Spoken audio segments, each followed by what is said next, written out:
Iceland is of particular interest to me because I actually just developed a card game set in Viking Age Iceland, which I'll mention quickly at the end. But a lot of the research that went into the books that I write, the novels that I write, sort of played into this game and inspired it. So here we go. Let's dive right in. You may recognize this. This was from the slides from the last presentation that I did with Stephen. By the way, Stephen sends his regards. He says hello to everybody. He couldn't join us for today, but he really enjoyed his time with us last time.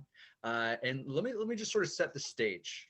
Okay, so the picture here. This is actually a statue in Haugesund, Norway, and it's a statue of Harold Finehair. Like Zach mentioned, the previous presentation was about his rise to power, some of the effects of the unification of Norway, some of the major battles, and then just some features of sort of Norse culture at the time.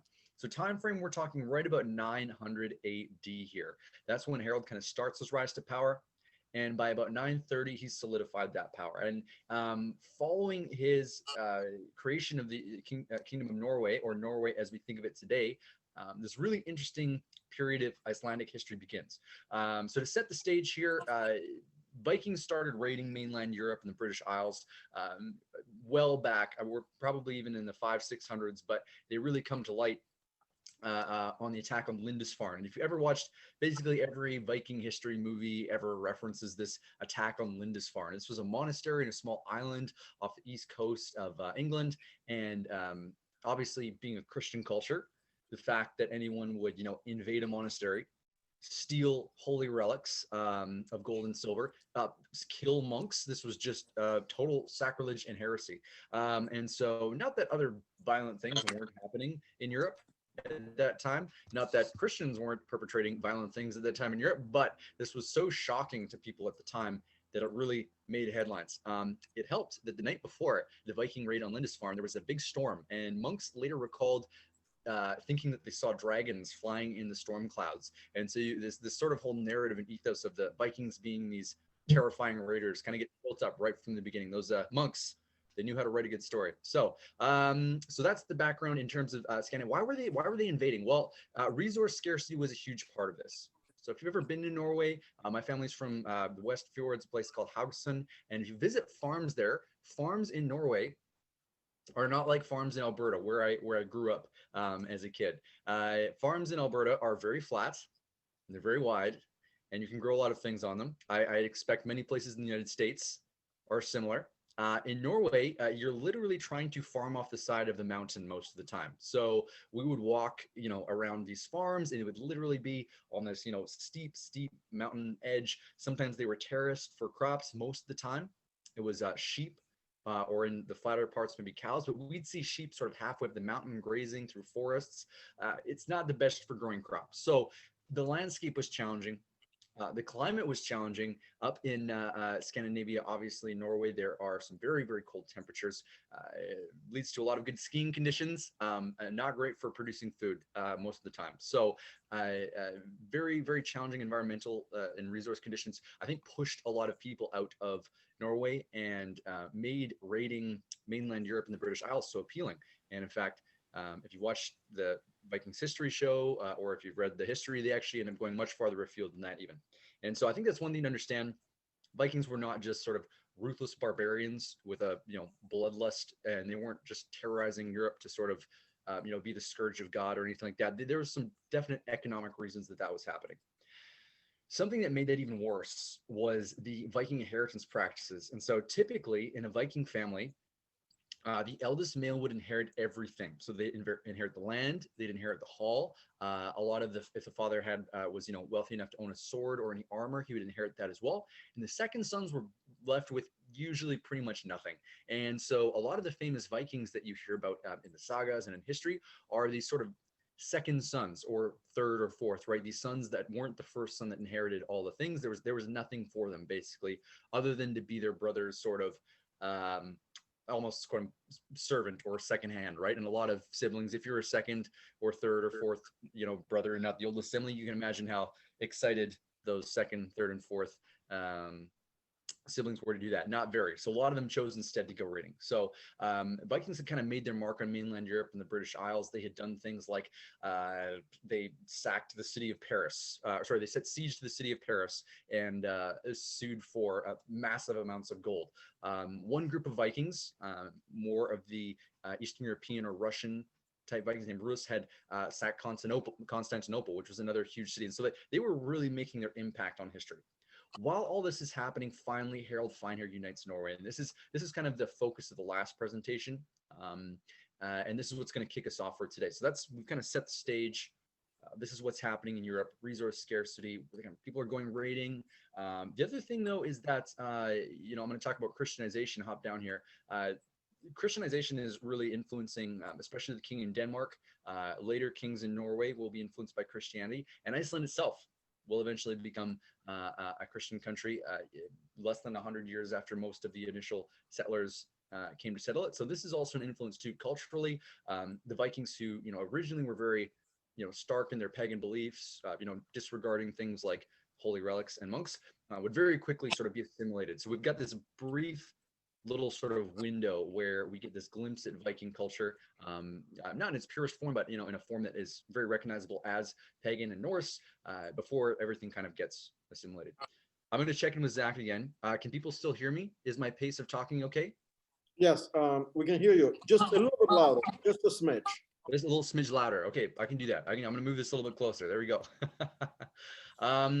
So some of the main Viking settlements at this point in time included places like Scotland, some of the islands off of Scotland, Ireland, places like that.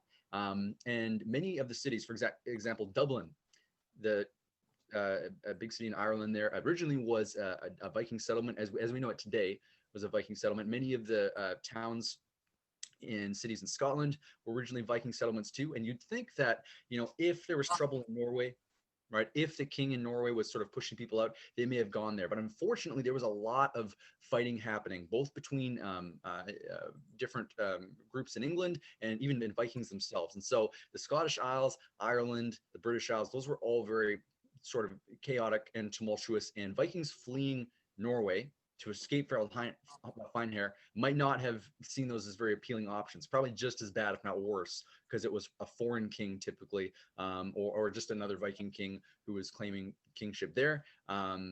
Whereas Iceland provided some sort of sense of freedom. Sorry, I thought somebody was saying something there. No, we're good. Okay.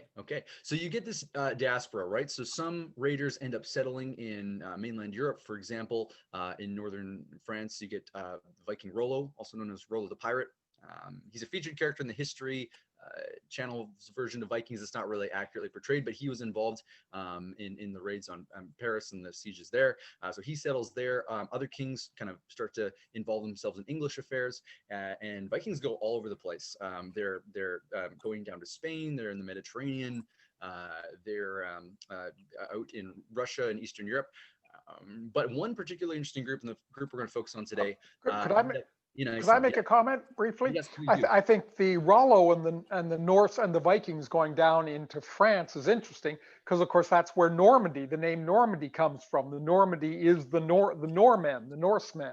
100%. So I mean, they switched to French before too long, but they were originally settled by Normans, and then those were the ones who conquered. Of course, it was the Norman conquest of England that were the descendants of these Vikings. 1066, William the Conqueror, right? Yeah, he's of Norman descent, and so they're so involved in that whole sphere of the world, right? Yeah, the once you start kind of picking apart the threads and the links and the connections, it's just amazing. Actually, fun fact: my last name is Gillingham, and you just mentioned William the Conqueror, so I have to mention this now. The town of Gillingham, which is actually a town in the United Kingdom, was part of a piece of land which was given to one of William the Conqueror's knights. The French version wasn't Gillingham, but that's sort of the anglicized version of the French thing. So I likely got my name way back almost 1,000 years ago now as a result of William's conquering of England at the time. So that's these connections, right? Just kind of wild. I love it. Thanks for sharing that. Let's take a look at a map of Europe around 900 AD. So this is thanks to Thomas Lessman for posting this up. This is on his website here too. I just want you to get a sense of how far away Iceland is. Okay, so here we go. Right, we got Norway. Harald is starting to conquer his kingdom here. He's pushed out the Jarl of Hladir and a bunch of other chieftains by the end of by the beginning of the century, I should say. And this is kind of this is Europe right now. And so you've got the English Isles, we've got Orkney. There's lots of turmoil with the Vikings up here. We've got Ireland, we've got the British Isles, as we mentioned, Normandy. Vikings are very involved here, and the King of Denmark is trying to push his way into Norway, push his way into England. And the Icelanders who are leaving Europe, we're going here. And just and once again, this is not it's a little bit tilted in terms of the angle, but this was not close. This was far away. And if you notice this, we're pointing at the next landmass just north of Iceland here. This is either Greenland or the northern part of likely Greenland, and then the northern part of Canada, where I am from. So we'd appreciate that this was a long way to go, and they weren't taking big metal ships here. They were taking Viking longships. If you've ever had a chance to visit the Viking ship museum in Oslo, I really encourage you to, even if you're not really into sailing or boats, or even if you're not, well, obviously everybody here is into history, but it's fascinating. You look at these boats and you think, they made this journey from Norway to Iceland. I look at this expanse of water here, this the Atlantic, right in the north, and oftentimes, according to the curators of the museum there, those ships would sit anywhere between 2.5 to 1.5 feet above water at the top of their edge. So when they're going up and down on the waves here, when they're traveling from place to place, the ships are rising up and down on the waves. But when the water's coming up, it may only be 1.5 to 2.5 feet, typically above the top rail of the ship, which is wild. So you have to appreciate, I think, the kind of people who were fleeing to Iceland here, the level to which they valued their freedom, the level to which they valued their customs and traditions. All those things played into the fact that they ended up leaving what we kind of think of as mainland Europe for this remote island of Iceland, which at the time was not populated. There are records. Joshua, Yep. I have a question. Ask away. How did they know that there is a land further down there? Great question. So trade was fairly lively and active, as well as raiding, all within the North Sea here, over to Dublin. And there's a recorded incident in 868 of a Viking being blown off course and viewing land in the distance. And it comes back and tells this tale of, I saw this land, it looked very large. I didn't stop there, but I came back. And so a series of expeditions take place. I'm going to get to the first settlers of Iceland, but rumors. Can you repeat what the boats were made of, please? Yeah, I'm not sure about the specific type of wood, but they were just like long planks of wood. I may able to get a picture of a Viking ship up a little bit later. There were some unique things about those Viking ships. One of them is that if you've ever heard of the term carvel built versus clinker built, so in the Mediterranean, carvel built, when they build their ships, they build them. This requires a great deal of skill. They actually put the planks edge to edge and they seal them so they're completely watertight. This makes their ships very light and very fast, but also very susceptible if they hit rough waves to breaking their seals and to breaking up. That's one of the reasons why Vikings were able to find their way to Iceland and North America, is they built their ships differently. Their method of shipbuilding was called clinker built, and in clinker built they actually allowed the planks to overlap a little bit. And the ships, if you watch actual footage of a Viking ship, even they've got some reconstructions, the whole ship will actually kind of twist and turn a little bit with the waves, and it can absorb some of those more malevolent forces out in the middle of the open ocean better than some of the Mediterranean-built ships could. Even though the Mediterranean ship designs are, by most standards, much more advanced, even at this time and period, the Viking ships, just their design, lent themselves to these kind of hardy, long-term voyages. Great question. Great question. Any other questions before we get into, we're going to zoom in on Iceland here in a second, but just looking at the map, I can share whatever I can on ships. I wouldn't consider myself an expert on the ships, but obviously I take a great interest. So any other questions before we move on? I think I read somewhere that before the first settlers came, there were some monks living there already. Yes, there are records of Irish monks who had fled from Ireland to get to Iceland. Whether this colony, there's some question as to whether this colony was still active when the Vikings arrived or if it had been abandoned. But there was evidence of, at one point, a small group of basically, hermits who had gone either on purpose or by mistake to Iceland. Yeah, but there was no established, there were no cities, there was no towns, there were no established sort of settlements. That was it. No connection. We don't know if they made any contact, if they were still living there by the time they arrived. It's questionable. It's questionable. Yeah. I personally have not come over any sources that directly refer to interactions, but they do mention that there was evidence of a monastery being there, of Irish monks at some point living there for a while, and either just dying out or abandoning it, because Iceland was it was a challenging place to live, let's say the least. All right, well, let's jump in our longboats. Let's sail across the Atlantic here, and let's make landing on Iceland here as we get into more of the Icelandic history. So, as Zach mentioned, or maybe somebody else mentioned, there was a few Vikings who, there's rumors of this new land way out in the Atlantic, which literally seemed, to be another world at this point in time for how far it would take to sail there. And the Icelandic settlement period happens in about 870. So once again, I said there was a sighting of Iceland and a sailor who had sailed past it in about 868. Viking came back and started telling stories. Other Vikings started to look around and say, Norway's in chaos. It's got this king who's pushing us out now. The Scottish Isles are in chaos. England's in chaos. We want somewhere we can live free. We want somewhere we can kind of live in peace and sort of be free to express ourselves, express our beliefs, our culture. And Iceland sounded pretty appealing for that reason. So the first people who are credited with being sort of the first settlers of Iceland, at least according to the Icelandic sagas and recollections, are Ingolfur and Halvey. And they sailed. He was a chieftain back in Norway. He sailed to Iceland, and he's famous for, when he caught sight of the island, he wanted the blessing of the gods. And so he threw these on vegsilers over the edge of his ship, and these were big carved poles that would typically sit beside the Viking who sat at the high seat, the chieftain. And you can see a portrayal of these poles here, carved with the likeness of probably one of the Norse gods, probably some mythological themes carved along here. He threw them into the water.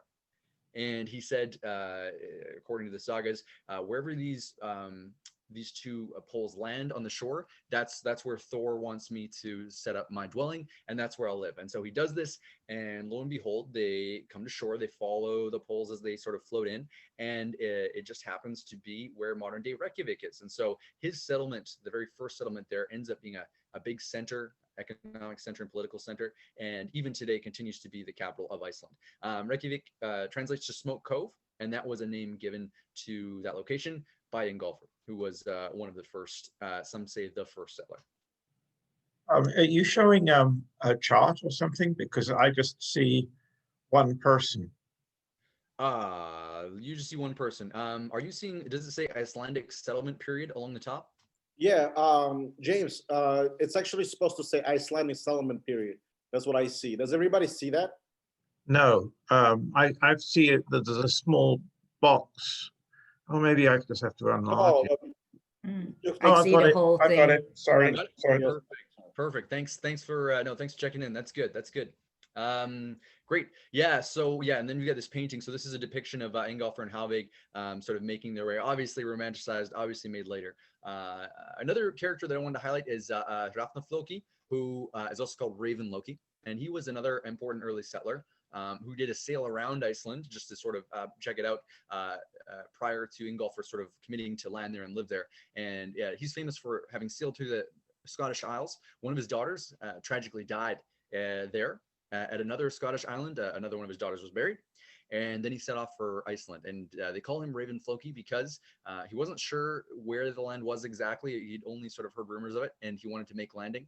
And so instead of bringing a dove, he brought 3 ravens, and the 3 ravens helped him to locate land. Obviously, the nautical practice of bringing birds sort of releasing them, and then right, if your bird does not come back, then land is nearby. And if your bird does come back, that means they flew around and there's no sort of islands or land in sight. So he's another character. These two and many other characters are recorded in Landnamabok, which is the Book of Settlements. This is a historical document, which is basically just a sort of play-by-play of the Icelanders as they showed up, as they claimed land, and there's a few sort of snippets of interactions and events, but it's mostly just a record of who showed there. And most Icelanders can trace their family lines back quite a ways, many of them to some of these original settlers, which is kind of cool. And genealogy is big in many places, but especially in Iceland, where they can, so accurately sort of trace some of these things back. The isolation of the island and the sort of the preservation of these things through written books such as this document make it really, really great for anybody's, especially if you're into genealogy. My mom is really excited about genealogy stuff in our family. So I do not personally trace anybody back to any family lines back to Iceland, but if you do, you should definitely check into that. Any questions about this this sort of settlement period before we move on to the next periods I've got a little more info on, but about the island, about the process? Cool. All right. Just Yep. a comment on the boats. I mean, there is a picture of a boat in the background. As I Yes. understand it, they were all open boats. They were long boats, but they were open without a deck. They had oars, and as that showed, they had a good-sized mast with a square sail, so they could run with the wind. Although I think even at that north latitudes, the winds are prevailingly westerly. Yeah. So it was certainly it was a multi-day open ocean trip. What? Any idea? 4 or 5 days or more? 5 or 10 days? Most Icelandic accounts record about 2 weeks. 2 weeks. Okay. Yeah. And many boats were lost for much longer than that. In fact, there's a record of ships getting sort of thrown off course for months, and we'll talk a little bit more about that. But the ability of Vikings to survive in these conditions is absolutely incredible. Now, you mentioned the boats were open. That's true.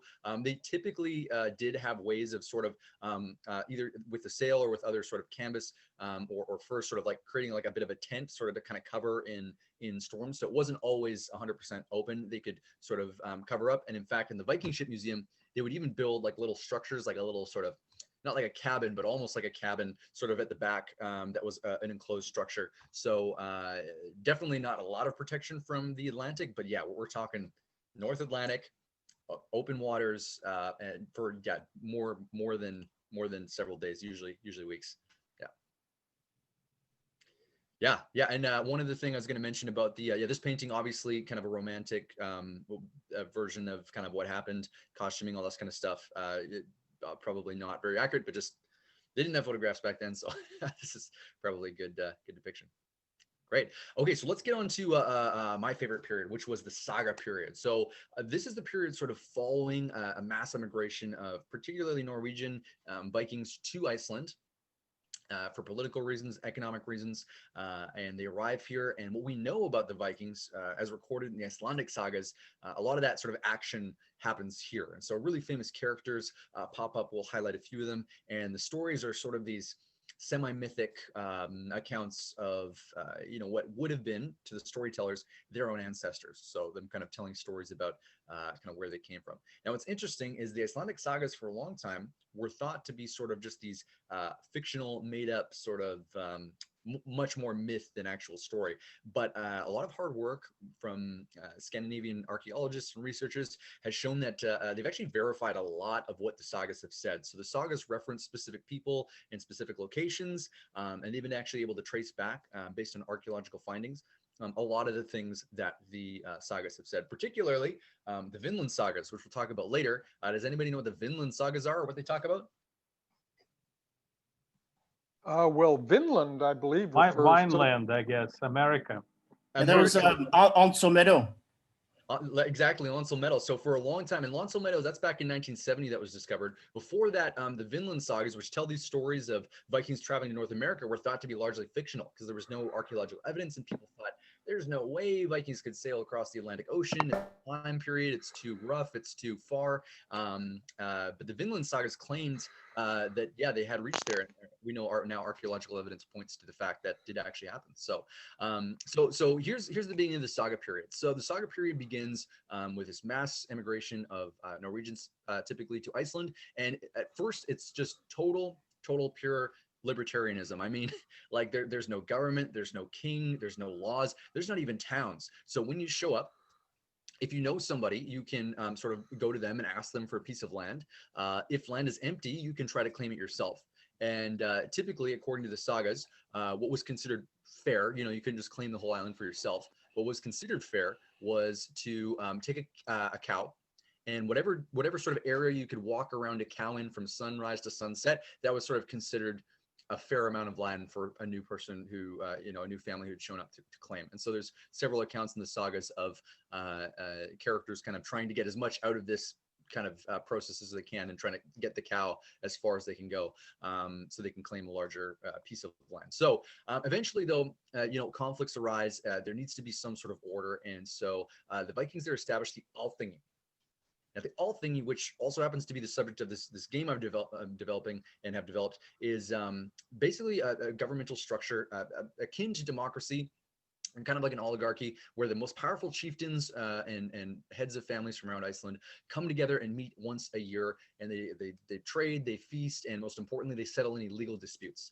And the legal process of the Old Norse law code was brought to Iceland and kind of codified in originally an oral tradition, which was later written down, called Alfilter's laws. Alfilter was an actual Viking from Iceland who went back to Norway to just make sure he had the laws correct, kind of compile a formal list of these things, and he brought them back to Iceland.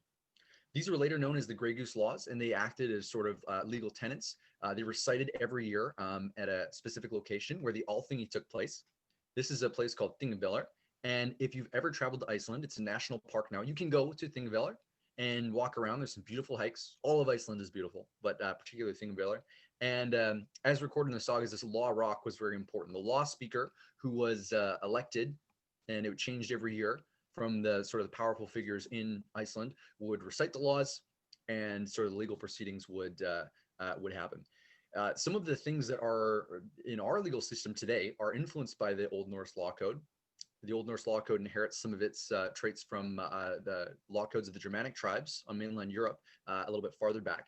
But the reason for this is because Vikings invaded the British Isles, particularly the east part, or what they call the Danelaw.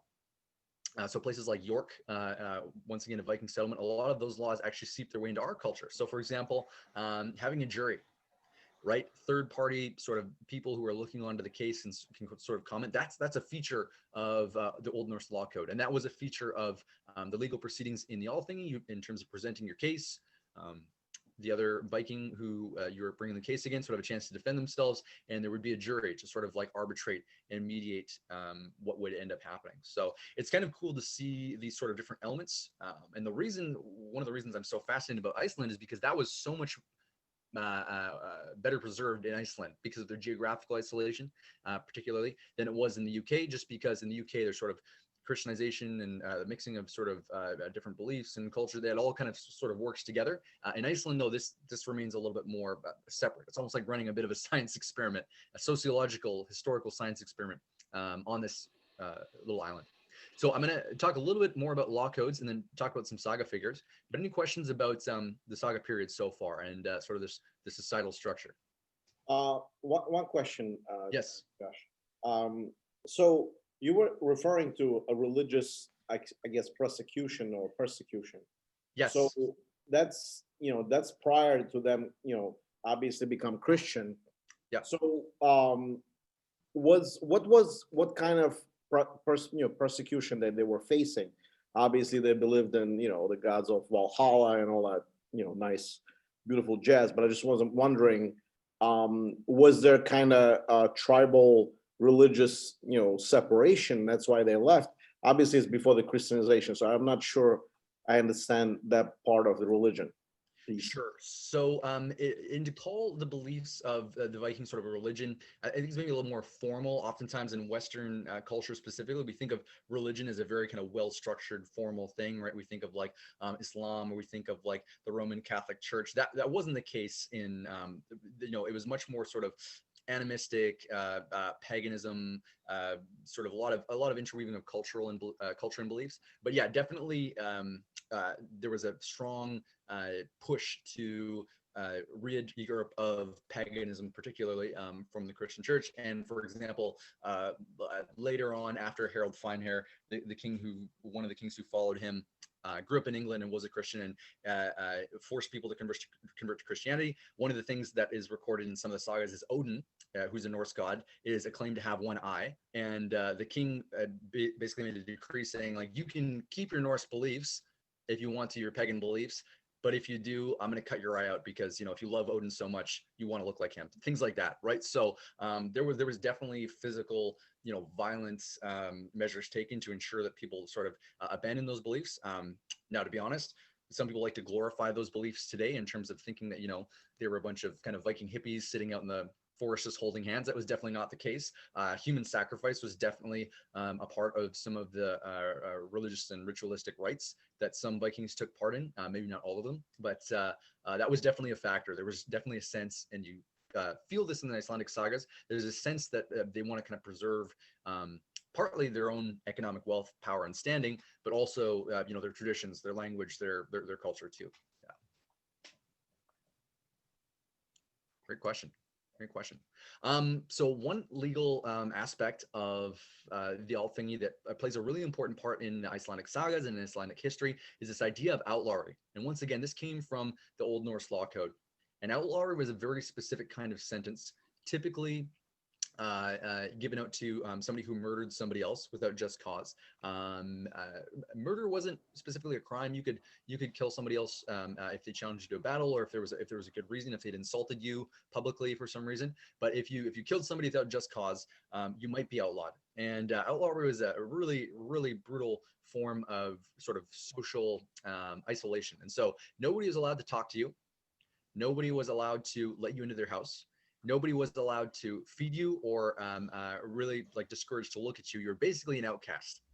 And I mean, that's bad enough on its own, but put yourself in, Viking Age Iceland. Iceland and, that far north is not a particularly welcoming place in terms of the environment. So outlawry for a lot of people basically meant death, but death by the environment probably, other than by people's hands. The other problem with outlawry is that you lost your status as a member of the community, and anybody could hurt you, anybody could kill you without any legal repercussions. So if you're declared to be an outlaw, you had to get out of there. You weren't safe. There was no sort of legal recourse for any action that was taken against you. And so this was one of the things that happens to a lot of the saga heroes that get outlawed. And there was a process for kind of being forgiven the debt of outlawry, or sort of like repaying your debt. And that happens in some of the sagas as well. But I just wanted to highlight that as one of the really important legal features of that system, and kind of a societal aspect that played a big part in a lot of the stories of the Icelandic saga heroes. Right. I want to move into talking about a few of the specific figures that are famous from the Icelandic sagas. But before I do that, any other questions about the Althingi, about the kind of societal structure or their process there? Now, you mentioned that there was oligopoly. I mean, sorry, oligopoly, or the tribal laws. I'm sorry. Go ahead. Now, I was just recently we were talking about the complex Greek democracy. So obviously that's not a Greek democracy. But could you have was there any kind of drawing lots type of voting, or was everybody else involved in kind of democratic type of voting? How was it done? Yeah, so it was democratic in the sense that powerful chieftains came from all over Iceland, and things were decided by votes. The law speaker, who kind of wasn't the chief or the king, but he was sort of like was in charge of leading the Althingi, reciting the laws and kind of seeing to the processes. That was drawn by lot too, and every year it had to be somebody different. So that was sort of spread around. But there was definitely, it was still hierarchical society. So women were involved in politics and held power and held land in Iceland. It was fairly strongly towards kind of the male side, mostly men, but some really outstanding female figures as well. And there were slaves. So in Viking society, you had that kind of the jarls who were, or the chieftains who were kind of at the top of the ladder, if you want to say it that way. There's the free men, who men or women who were free landholders, or who were free and sort of like worked under one of these jarls or chieftains, either on their farm or maybe were employed as a warrior or a fisherman or a sailor. And then there were thralls, and thralls were slaves. Typically, the slave trade in this part of the world, the slaves were mostly coming from Ireland. And so a lot of Irish slaves ended up going to Iceland. Many of them ended up being freed later on and became freemen themselves. And were able to participate in the political processes. But yeah, this all thing, once again, it's easy to sort of look back and sort of glorify it as this, this one democracy in, the dark ages of Europe when everybody else was kind of in these despotic monarchies. But yeah, it was unique for sure, but it wasn't utopia. Cool. Well, let's highlight some saga figures, because there's some really cool figures in the Icelandic sagas. And once again, these were kind of thought to be fictional characters for a long time. But the more we discover from archaeological evidence, the more that researchers dig into this, the more we realize that most of these were probably real people, and a lot of the stories that were told about them were very likely had elements of truth in them. If not wholly true, had definite elements of truth. So I'm going to start with Aud the Deep-Minded. And so she was actually Scottish in heritage. Her husband was a Viking, and he was a powerful Viking chieftain in the Scottish Isles. As I said before, this was a time of big political sort of upheaval and turmoil, and her husband was killed and her sons were killed, and she decided to take all of her followers and leave for Iceland. She was one of the first settlers, and her name is Aud the Deep-Minded. This woman was brilliant. I mean, she commanded a force of probably 50 to 60 Vikings, had several ships, had enough wealth to sort of move them to Iceland and become kind of one of the leading figures. And she pops up in all sorts of sagas. And sagas are typically dedicated to one family, but she's the figure that pops up again and again, whether she's consulting on a legal case or is, helping somebody who got themselves in trouble either economically or through a murder maybe. Somebody who's looking to make a good match in marriage, she's often consulted. And she's kind of seen as the epitome of just sort of this matriarch of wisdom in the Icelandic sagas. And so I think that's really cool.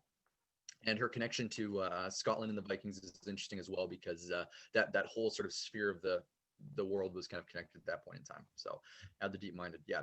If you want to learn more about her, my good friend Siobhan Clark runs a podcast, and she paired up with a professor originally from Iceland. Now she's in Norway, and they actually did a whole series on Viking women. One of the specifically Icelandic women, one of the figures they highlighted in their podcast, maybe I'll leave a link to that later, was Aud the Deep-Minded. So very interesting figure. Egil Skallagrimsson, if you are reading Icelandic sagas, is one of the most famous figures. He was a poet and a berserker. Does anybody know what a berserker was? Yeah, this is they were drinking some mushrooms, and they were going crazy before the battle. Yeah. They were special forces, commandos, so to speak. Definitely. And there's some question as to whether this was like a psychological state they kind of worked themselves up into, whether they're using hallucinogenics, very likely. And berserkers actually literally translates in Old Norse to bear shirts. And so it was thought that they sort of became these like animals for a while, and they seemed invincible. They would fight naked often. When everybody else was wearing armor and there was steel blades and stuff like that. They couldn't tell friend from foe. So anybody they saw, they would just kill anybody in front of them.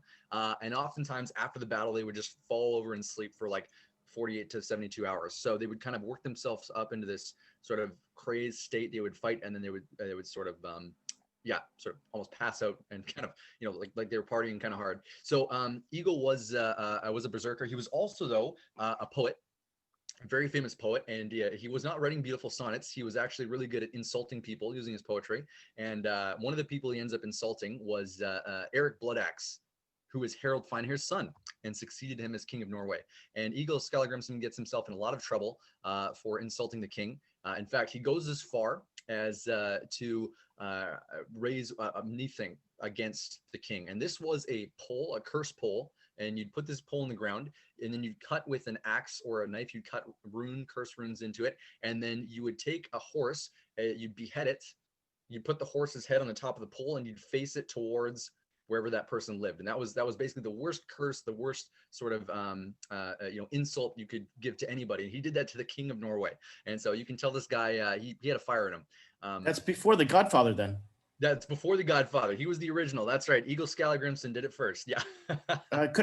Joshua, do you mind, a quick question about when you mentioned about the berserkers? Yes. I'm kind of curious, could anyone, do we know that it was kind of an hallucinant that they were taking, and could anybody take that, or was it only certain people who are already good warriors, or what? Do we know anything about that? Yeah, this is the confusing part. So, and this goes a little bit more into like the culture of Icelandic sagas, is that Old Norse was a very sort of, they really loved poetry and riddles. And so a lot of the recordings of these things is very strange. So they're often referred to, berserkers are often referred to as those who sip the mead of Odin. And so Odin obviously is the king of the gods. He's also the god of war. And there's some speculation as to like, was this an actual drink that they were drinking that was like hallucinogenics? Or is this, they're often making metaphors in the Icelandic sagas. So they'll call like Freya's tears are gold. We talked about these kennings actually in the last presentation. So whether this mead of Odin, like those who sip the mead of Odin, is that an actual drink? Is that just sort of an allusion to the fact that they kind of get themselves crazed and Odin's the god of war and that's what's happened? Some people think it's like a meditative practice they may have participated in, maybe a combination of both. Some people even go as far as to say it was maybe some sort of maybe some sort of like trauma response, like almost sort of like PTSD, and that they would just sort of like lose their minds over all the violent things they had kind of seen, but then somehow they'd kind of embrace that and become, who knows? These violent episodes are a little bit confusing. There are incredible stories recorded in the sagas. Once again, maybe true, maybe not. For example, Eagle Skallagrimson one time enters a berserk state while he's in a holmgang with another Viking, which is basically a one-on-one duel, and he actually ends up killing the other Viking by like biting his neck and like basically breaking his neck with his teeth. So like things like this happen. Vikings who went berserk were also known for biting the rims of their shields. And you'll often see in Viking and Scandinavian art, this is a depiction of a berserker. You kind of know it is because they're biting with their teeth the metal rims of their shield, and their shields were made out of metal. So I mean, they were clamping down with their teeth as hard as they could on this metal rim and didn't seem to feel it. So you can just imagine what kind of state they were in to kind of feel that way. Yeah. So yeah, great question though. Yeah, berserkers are fascinating. Let's talk about Grettir the Strong. Grettir the Strong is my favorite saga hero. He's kind of that, the guy who always tries to do things the right way and things end up going wrong for him. And he is one of the ones who ends up getting outlawed at one point in time. And unfortunately, that ends up being his end as well. But he travels all over the place. So he starts in Iceland. He has a bit of a sort of a rough youth. He's a very big guy, very strong guy. And things, he tries to do well by people, but things kind of go wrong for him. So his adventures take him to Norway. In fact, he meets the King of Norway at one point in time. They take him through the British Isles back to Iceland, and he ends up dying on an island known as Dragni. And Dragni Island is a place you can visit in Iceland today. And what is unique about it is it's almost like a pillar. And so at the end of the saga, Grettir the Strong, he's sort of holed up on the top of this pillar, and you can only get to it by a ladder. And he pulls the ladder up so nobody can get there. And one of his friends sort of betrays him at the end, not by meaning to, but sort of by not paying enough attention and not keeping guard. And unfortunately, he dies. But Grettir the Strong is if you're going to read a saga, that one's pretty exciting. Probably the most famous of all of them is Njal Thorgeirsson, and he's also known as Burnt Njal. And he's this famous figure who is he's basically a legal savant. And so he knows the Old Norse law code, and he's famous for getting people out of tough situations. And so if they have a really tough legal predicament, maybe within their family or between their kinsmen, they'll bring that to him, and he's able to sort of sort it out. He's almost like the Solomon of the sagas. He's a very wise person. And unfortunately, he also meets a very violent end. Are you sensing a theme yet in the Icelandic sagas here? Very violent time, right? But yeah, if you want to read some kind of the penultimate Icelandic saga, you probably want to read Njal's saga or the saga of Burnt Njal. That's that figure there. Eric the Red. Does anybody know who Eric the Red was? He's famous for something very specific. Yeah, about discovering America. Actually, nope, not him. It's his son, right? Leif. Yeah, his son. Yes, He was the father of this. Yeah. Yeah. And But I think he was- Eric the Red went to Greenland. Exactly. Yeah, He, Greenland. he Yeah, was the that's right. founder of the Greenland colony, and then his son went further to Vinland. Exactly. Now, wasn't he banished and went to Iceland first? You got it. That's right. So he was outlawed. And in fact, the first time he was outlawed for murder, it was in Norway. And he got banished. He got outlawed from Norway. So he went to Iceland, and then he killed somebody in Iceland and got banished from Iceland. And he said, forget this. I'm going to my own land. And he ended up discovering Greenland. And in fact, according to the sagas, it was him who had the idea to call it Greenland because he wanted to attract more people to come there to kind of start his own colony, start his own thing. And he thought, wouldn't it be smart if I called it Greenland? People will think it's very lush and they'll come here. Unfortunately, if you've ever been to Greenland or seen pictures of it, beautiful place, not so lush. That was a keen bit of marketing by Eric the Red there. And Eric the Red just refers to the fact he killed so many people. That's the red part. Yeah, yeah. Joshua, is it possible, because I heard this is the time of the warm period, and maybe there was some greens in the Greenland at that time. Yes. What do you think? Joshua, you're saying that's not a lush area, but Donald Trump wanted to buy it from Denmark. Yeah, Donald Trump. Can we send him to Greenland? Would that work? Yeah, let's just send him there. Sure. Okay. Yeah. They By the way, actually did say that they actually did say it was the first good marketing scheme because he wanted to attract people, and that they called it green, they think it was nice and green and lush. Exactly. That was his thinking, and that was the first marketing scheme. I love that. I love That's that. right. Now, Greg is quite correct that this was the medieval warm spell, and was. Greenland was farmable at that time. You could cultivate oats and have sheep and things of that sort. Yep. But when things turned at the end of the medieval warm spell, when things turned cold around after 1300, then it became uninhabitable, and the Viking settlements, the Norse settlements, all died out, and only the Inuit, the Eskimos, who were capable of living in that survived. But they all died out. So it was only the medieval warm spell that allowed human habitation in Greenland at the time. Yeah, agreed.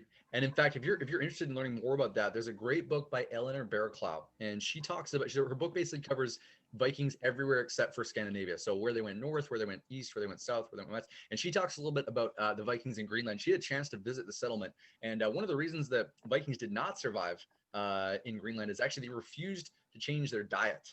That was a big thing, is that they did not want to eat. They didn't want to eat sheep, and they didn't want to eat seals.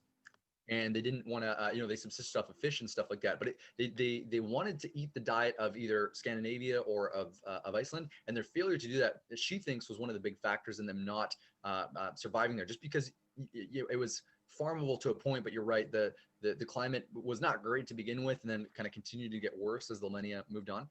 So really interesting stuff. Really interesting stuff. There are saga accounts of interactions between the colony that Eric the Red had founded and the Inuit people living in Greenland at the time, which is really interesting because obviously other people in Europe had not made contact with peoples in North America yet. And to know that was happening, some of those positives, some of those more confrontational, is just fascinating to me. Once again, one of the reasons I love reading the Icelandic sagas, some of these interesting stories. Yeah. So Eric the Red, definitely look up more about him. He's an interesting guy. His colony continues until kind of 1400s. It sort of peters out, partly due to disease, partly due to the changing environmental conditions, partly due to the political conditions. Not a lot of people were interested in the goods that were coming from there anymore, like seal skins and walrus tusks, sort of the goods that were being traded when Eric the Red was alive. So that sort of fades out. But his son Leif is probably the most famous of all Icelanders. And some people even call him a Greenlander because he had come from Greenland, where his father lived, and he was famous for sailing to North America, according to the Vinland sagas. And Josh, yep. Sorry, could you please elaborate on the diet? What was the Vikings' diet in Norway and compared to what they had to go to in Iceland or Greenland? You know what? I don't want to misquote Eleanor Bearclough, but I'll post a link up there. She has this whole great section on sort of like why the Vikings didn't make it in Greenland. And my understanding was that the kinds of animals that could live there. So like goats and pigs and stuff like that, which were a little bit more hardy, could eat some more things. They didn't want to eat them, and they didn't want to eat the seals. They didn't want to eat, seafood apparently was very distasteful in terms of not fish, but like oysters and clams. The Vikings didn't want to eat those things. Those were what peasants would eat and stuff like that, or like really destitute people. And so their unwillingness to change their diet was probably a major factor in their inability to sustain a colony there. Yeah.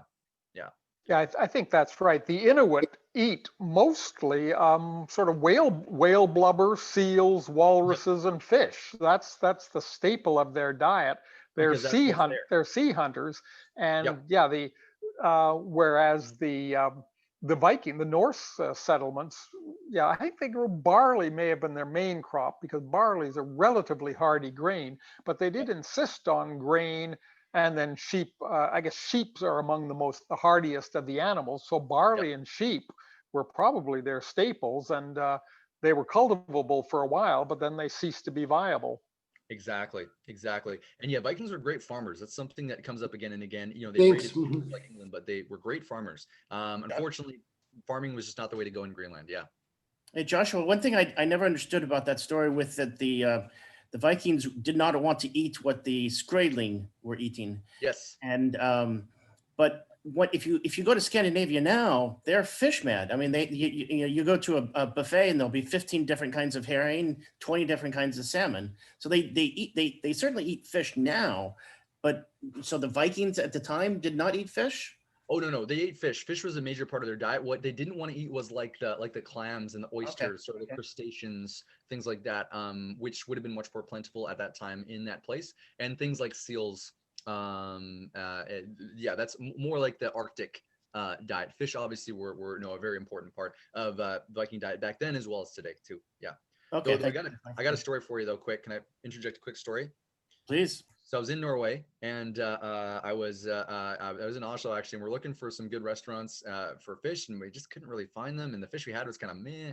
And then we went to Stavanger and Bergen. I just couldn't find any good fish, and I finally asked in our region. I'm like, I see these fish farms everywhere. Norway is famous for their fish. What's going on here? And he kind of tapped his head and he said, Norwegians are smart.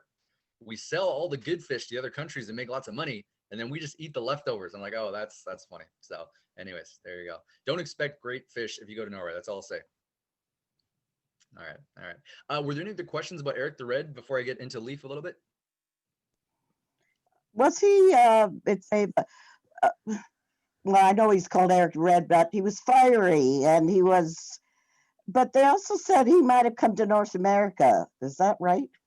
He may have. There's a lot of ambiguity in the Icelandic sagas, and so Eric may himself have traveled there. He may have just stayed in Greenland while his son ended up going to Vinland. The record that is given in the Vinland saga highlights mostly Leif's trip and travels. So whether Eric had made it or not, I'm not sure. I haven't come across sources that have strongly suggested that, but he was definitely in Greenland. There's archaeological and historical evidence that Eric the Red's party did land in Greenland, did occupy that.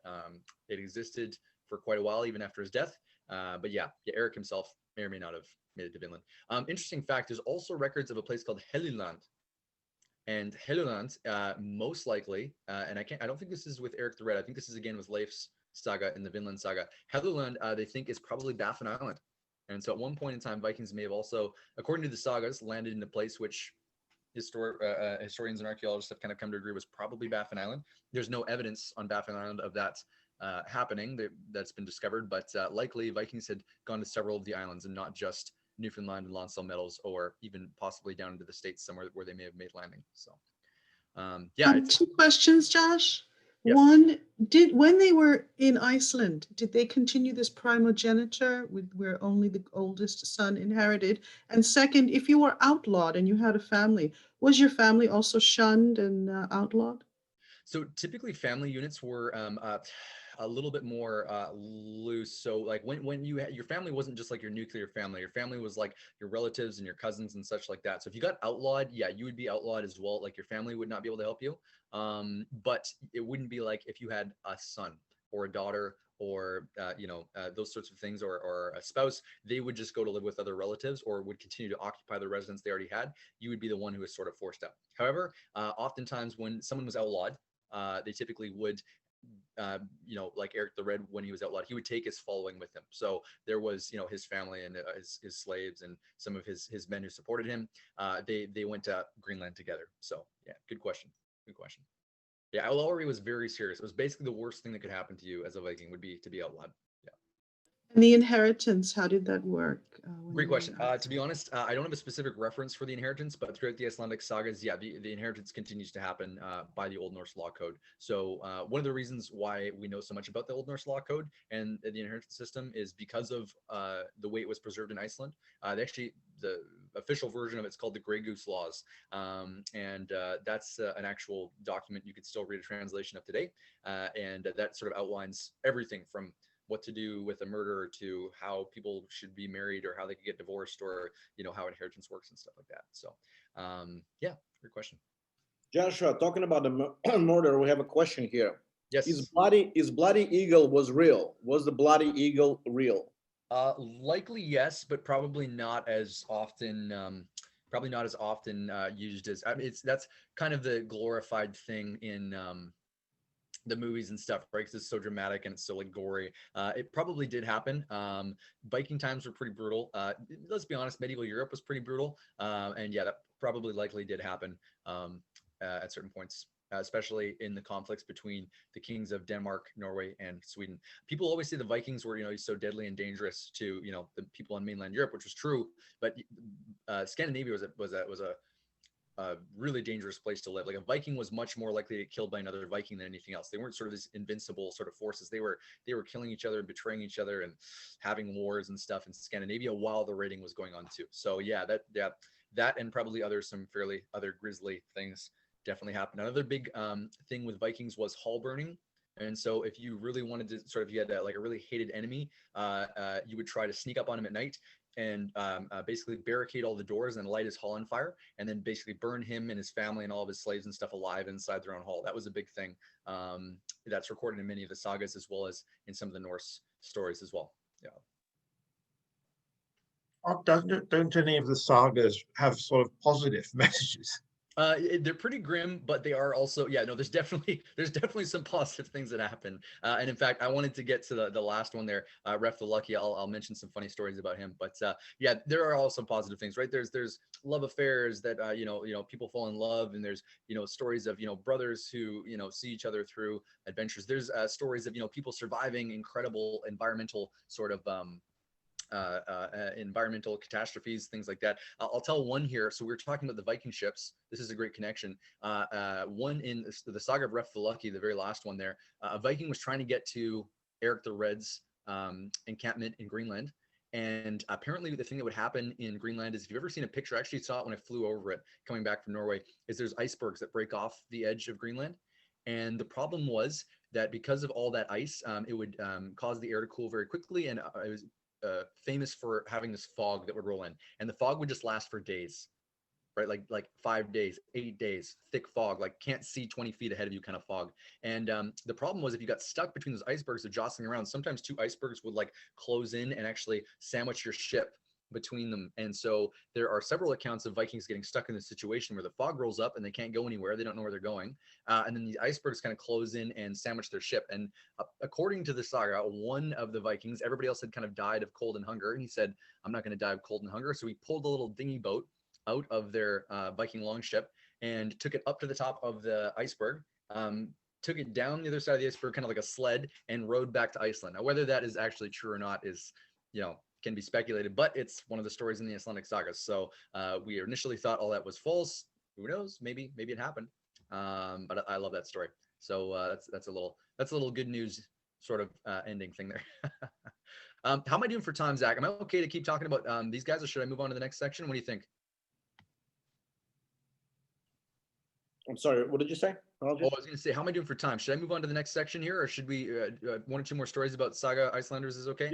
You know what? Take as much time as you want. If you want to repeat this one more time somewhere later, we could do this again as many times as you want. We can put you on a schedule. Cool, cool. I'll do one more story about the Icelanders here, and then we'll get to the next section here. So Leif Erikson, let's talk about him. So he sails to North America, according to the Vinland sagas. Where he lands, we're not exactly sure. Some people think maybe it was Lonsdale Meadows. Some people think it was maybe a little bit more like in Maine, in the States there.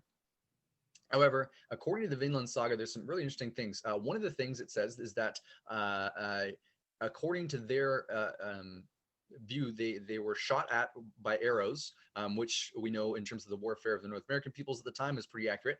What was not accurate was that the Vikings reported that they saw unipeds going along the shoreline. So those are beings with one leg who can like hop really high, like several feet. And so obviously there was some sort of misinterpretation of kind of what they were seeing there. But there's also a record of coming upon some people who they talked and traded with who slept under their boats. And according to some traditions, there were several groups of people along the North American coast of First Nations who that was a practice on the coast. They would sleep under their canoes and then move from place to place, go fishing. And so that's an interesting connection to say that was showing up in the sagas, and that may have actually been a historical thing there too. Things go sour eventually. But just a comment on Lansa Meadows. Yes. I've been to actually Lansa Meadows, and I thought it was Yes. pretty clear that that was a Greenland settlement or a Norse settlement. I mean, whether it was Leif Erikson or somebody else may be an open question, but I think that's pretty well established as a Viking settlement. Oh, yes, of course. No, definitely. That was a Viking settlement. The question is, was that Leif Erikson's settlement or was it somebody else's? And who else may have traveled to North America besides Leif? That Leif is recorded in Vinland Saga, but there may have been many other people who tried to travel there or maybe even successfully traveled there that we don't know of. So yeah, it's one of the big mysteries. One of the big mysteries for sure. Yeah, yeah. There is a woman that travels along with Leif Erikson named Gudrun, and Gudrun actually ends up having her child. She is pregnant in Greenland. She travels with them to Vinland and actually has her child in Vinland while they're there. And so one of the children that's born is a Viking born in Vinland, which is just kind of cool. I think like a kind of cool fact. So yeah, we'll maybe leave the Icelanders there, but if you're looking to learn more about the Icelanders, maybe to read some Icelandic sagas, these are some good ones to start out with. I will warn you, the Icelandic sagas are very heavy on the genealogy. If you're a fan of reading things like the Old Testament, you will enjoy them greatly because they are often listing off relatives and names of this person, son of this person, son of this person. But if you dig through that a bit, there's some really interesting narratives and some really fascinating figures. Any other questions before I move on? I'm going to kind of move through history to the next stage of the Icelandic Commonwealth. One question is interesting. Yep. Is was there any connection with Celtic since they came to Scotland and therefore intermarry and stuff like that? I mean, you've mentioned how deep-minded that there was some connection, but was there any from Celtic basically? Oh, Celtic.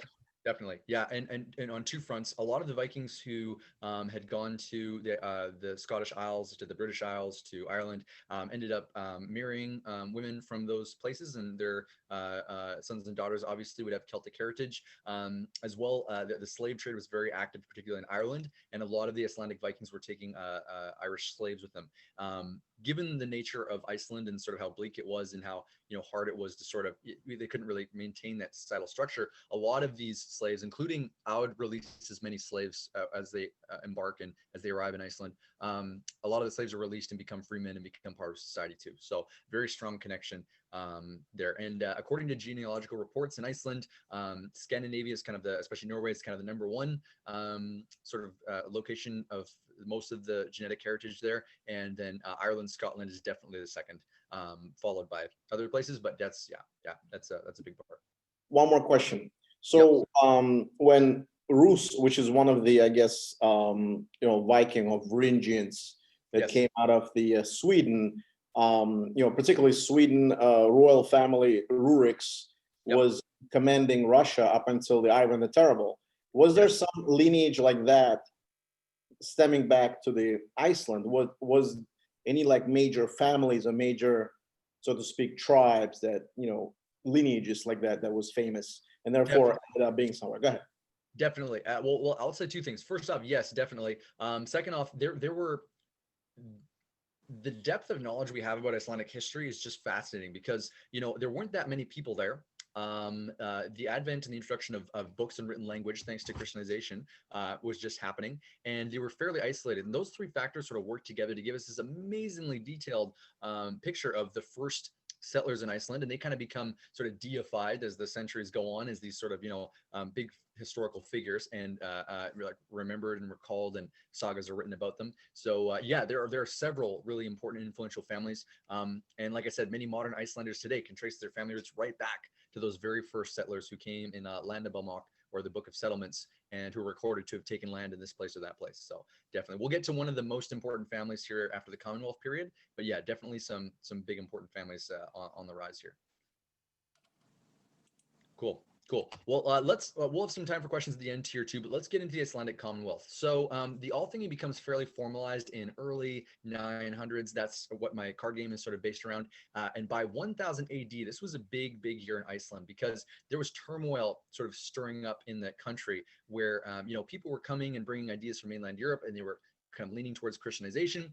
There were those who had fled originally and who had settled and who were very firm in their sort of pagan beliefs and wanted to, sacrifice to Thor and worship Odin and Freya and stuff like that. And this was really coming to a head. Like, civil war was about to break out, and they decided in the year 1000 AD at the Althingi there, they had to make a decision. And so Thorgeir, and I'm not even going to attempt that name this late in the day, but Thorgeir was elected by the Althingi to make a decision whether Iceland should convert to Christianity or whether they should remain with their pagan beliefs. And in fact, if you look at artwork, and this is featured in some stave churches in Norway, as well as other sort of archaeological pieces, this theme of Thor versus Jesus, it was almost sort of this like, my dad can beat up your dad sort of thing, right? Like the Christians would tell stories about, Thor and Jesus going fishing, and Thor kind of getting frustrated because his line gets tied up, but then Jesus pulls out this amazing fish, and wow, we should all become Christians, right? And then the Vikings would tell the opposite story of like, Thor and Jesus go and play some sort of have a race, and they both kind of get down and they start racing, and Jesus trips and falls on his face, but then Thor runs around him 3 times, and we should all become Norse pagan. So this was a theme that was happening culturally as well as kind of politically, and it all came to a head at the Althing in 1000 AD. Thorgeir makes this decision, which kind of steers the course for Iceland into kind of what we know about it as a country, and he decides that Iceland should officially adopt Christianity, while pagan practices should remain permissible, but only in private, in your home. And so there's a really interesting shift where Iceland sort of adopts Christianity with the caveat of, if you still want to worship the pagan gods, you can do it, just do it inside your house. And there's some fairly serious legal repercussions for trying to celebrate pagan rituals outside your house, but that was sort of reserved. If you do that inside your home, like, we're not going to do anything about it. That's fine. It's just, as a country, we're going to agree that we're Christian. There was a lot of political reasons for that, as well as economic and even cultural, let's be honest, as well there. And so the first bishop, Ísleifur Gissurarson, ends up becoming the bishop in about 1050 AD. I think it's 1056, to be honest. And then since then, Iceland is a very strongly Christian community, as are the other Scandinavian countries. Very strong religious monarchies in Denmark and Sweden particularly, and Norway as well, though Norway kind of becomes a vassal country of Norway and Sweden and Denmark kind of as the centuries progress, and doesn't really truly achieve independence until a lot later on. So, but yeah, so the Icelandic Commonwealth is sort of this period following that. They've kind of established themselves as a country, and they're sort of doing their own thing. They're independent, and they're sort of thriving. A lot of the saga stories end up sort of bleeding into this period as well. So a lot of the Icelandic sagas feature tales from this period in time. Any questions about the Commonwealth?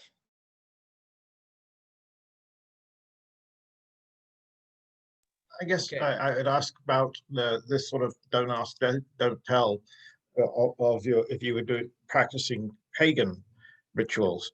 I mean, how long did they survive in this sort of just, you can only do it in your home?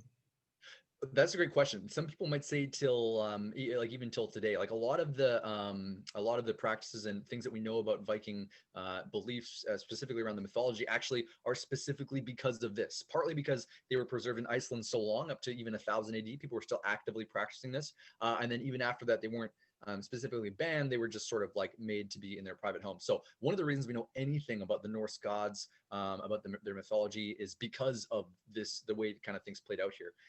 This is so much more well preserved, not only the language and the stories, but also just in the culture, than it is in Norway or Sweden or Denmark, because they had so much more sort of mixing and interactivity with the rest of mainland Europe.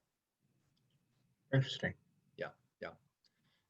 like I said, it's almost like this sociological, cultural experiment, science experiment of, these isolated people that kind of capture this moment in history that we just don't have access to in Norway and Sweden, because by the time we're getting written records there, Christianization has pretty much already happened, and they've kind of become part of mainland Europe at that point in time. That distinct sort of culture has been sort of wiped out. Yeah. Cool. All right. Well, the last section I'll highlight here is the age of the Stirlings. So we talked about powerful families. Yeah. So the Commonwealth is doing fairly well for about 150 years or so. They've kind of officially adopted Christianity, but people are still allowed to sort of express themselves as they want to. Eventually, though, one family starts to rise above the others, and this is a chieftain, kind of like the other chieftains who had gathered at the Althingi, but they really wanted to consolidate power for themselves. They're the Stirlings, and their rise to power kind of starts in about 1200. And by 1262, we'll talk about how things kind of fall apart. So Sturla Thordarson is the kind of the patriarchal figure of the Stirlings, and he really starts this campaign of sort of power grabbing. And so he's a master of sort of Icelandic law, and he's snatching up properties, and he's he knows how to do strategic marriages, and he's really almost making himself king of Iceland by this point in time with how much power he's accrued. And in fact, in a very political move, he actually submits to vassalship to Hakon the Fourth of Norway in 920 AD. And sorry, I should say 1220 AD. Sorry, 1220 AD, not 1920. That's way too modern. But and this was not because he wanted to be a vassal, but this was just a political move for him to sort of take more control in Norway. One of his descendants is a very famous Icelander, probably the most famous Icelander, is Snorri Sturluson. And Snorri Sturluson is famous not only for being a powerful Icelandic chieftain, as well as sort of the end of the Sturlung line, because he ends up getting murdered. Once again, Iceland, welcome to Iceland. But he's also the one who recorded the Prose Edda, which without a doubt is one of the most, if not the most important historical source we have about the Norse myths, Norse beliefs, Norse worldviews. And so he recounts things like the Norse creation. He lists the Norse gods and talks about the 9 worlds of Norse mythology. He describes Ragnarok and the prophecy of the Cirrus, that talks about sort of the apocalyptic ending of the Norse worldview. And if it wasn't for his sort of obsession with Icelandic history, we probably wouldn't know anything about this. Now, keep in mind, public practice of pagan beliefs and this kind of Norse mythology had been banned for about 200 years by the time he started writing this stuff down, almost 250. And so he himself was probably not actively practicing it. In reading his translations, you'll also notice he's giving everything a very sort of Christian spin to sort of make it palatable to the audience he was writing to at that point in time, which would have seen anything that reeked too much of paganism as, from the devil, very evil, something to be sort of purged. But he does a really artful job, I think, for the position he was in of sort of capturing as much of the culture as he could while still making it acceptable to be something that somebody could have in their house or could read. So yeah, and the end of his life unfortunately kind of marks the end of Icelandic independence on once again not 1962, sorry, 1262. The Gamli Mali is agreed upon, and this basically makes Iceland just a province of Norway. And so they are officially no longer their own independent country. They are now just sort of vassals to Norway. So unfortunately, that's kind of the end of this kind of golden age of Iceland. Things are very hard for Icelanders moving forward, partly due to political circumstances, but as was already mentioned, also due to environmental circumstances. So the climate, especially in the Atlantic, starts to change, as was mentioned already. Also, the Icelanders very quickly, within a span of 100 years, deforested the entire island of Iceland. And what we know about erosion now and about the effect of like losing the trees in an environment, that was just decimating to their ability to be able to farm, to their ability to be able to survive on Iceland, and things became really hard. Living in Iceland in, let's say, 950 AD and living in Iceland in 1350 AD would have been totally different stories, totally different landscapes almost, ecosystems, just because of the impact of human habitation.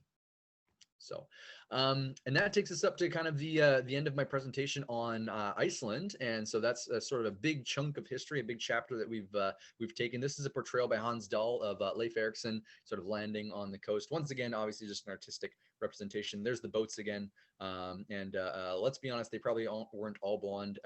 In fact, many Vikings had red or dark or even black hair. But anyways, there we go. That's kind of a Josh question. So this when Iceland became a vassal of Norway, was there a corresponding migration, people from islands back to Norway? That's a good question. There was always, even in the sagas, people are traveling back and forth from Norway to Iceland, and some families prefer to live in Iceland. Some families kind of try to make amends with the King of Norway and move back. Once this has happened, there's so much sort of exchange. There wasn't a massive diaspora. It was basically just like economically, they were already reliant on Norway. Politically, they were already reliant. Religiously, they were already reliant to Norway. So it kind of just became a fulfillment of kind of something that had been coming down the pipes for a long time, and especially due to the Stirling sort of unfortunate sort of kind of like decimation of the Commonwealth in terms of trying to just grab power for themselves and then sort of subjugating them to the Norwegian king. Any chance of them kind of continuing to be their own sort of independent country was sort of taken away with that. But because climate conditions worsened significantly, were they able to, what, by the way, how many people were living in Iceland? Great question. Population, I would have to, I can't pull a number out. I'm sorry, but they did say that, you know, Iceland had been sort of, there's accounts of it being kind of fully populated in terms of whatever you want to have that to be within the first 100 years. So once again, the first Icelanders come around 870. And so about 970, it was quote unquote full, whatever that means, like the capacity for the island to sustain people for food or maybe just like living space wise. But yeah, within 100 years, enough people had come that the island was kind of considered full. So yeah. So since then, right now it's less than 400,000. It's like 370, 380. Are you talking today or back then? Yeah, today.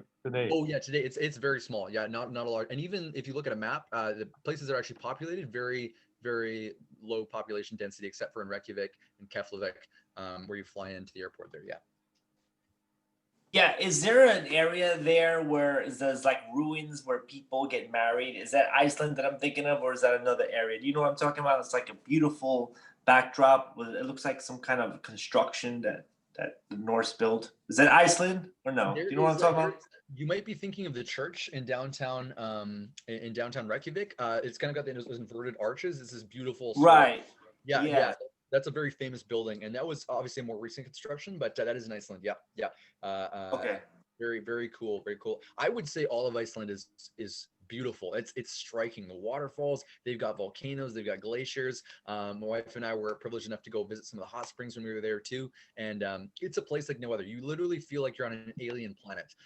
There's practically no trees. There are efforts today to kind of reforest Iceland, but there's practically no trees, a lot of lichens, a lot of volcanic plains. And so it doesn't even look like Earth to me. It looks like something out of a sci-fi movie, but it's a really cool place to go if you ever get a chance to travel. Yeah. Just an addition. The first census that was taken in Iceland was in 1703, and it was only 50,000 people in there. So 50,000. But that's, that's more recent times, I guess, if you want to talk about it. Totally. And the second question, I was actually following the Iceland team during the European Championship. Yes. In France, and they said that so many people went to watch him that basically the population went down by 70%. That's hilarious. That's hilarious. I could see that. I could see it. Here's a few more fun facts about modern Iceland. So yeah, and that soccer team was really interesting because they don't have they aren't full-time professional athletes. Like there was a dentist on the team. There was a guy who owned a hardware store. Like they were just like goalie was the movie producer. Yes. He was doing documentaries. He was doing and then he was an amazing goalie, by the way. I think he stopped a couple of penalty shots from England and stuff. Yeah, exactly. And England, that's where the football started. So totally, right. So they beat England like 3-1, I think, something. That's so wild. Josh, what they use for fuel?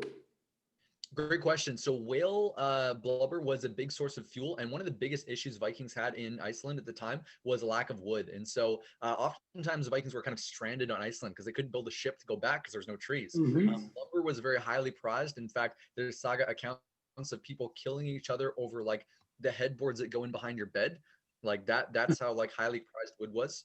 And whale blubber becomes a big source for heat as well as for food, whale meat. And a lot of the Icelandic sagas, there's kind of this classic scene that pops up again and again where a dead whale will wash up on shore and a Viking will claim it and start to harvest it. And then another Viking will come up and want to split it, and a fight breaks out, and somebody kills the other person, and that leads to somebody being outlawed. In fact, I want to say at least 5 or 6 of the Icelandic saga heroes, that's how they end up getting outlawed, is they're fighting other Viking for a whale carcass. So that becomes a really important kind of source of both food and fuel. Yeah. Just on a side note, when I was up in Bathurst Inlet in the Arctic in Yes. 2018, how they got the fuel is they put it over big rocks Yes. and let it drip down, Interesting. Interesting. I didn't you know know, to that. collect it. Yeah, so they probably did that back then.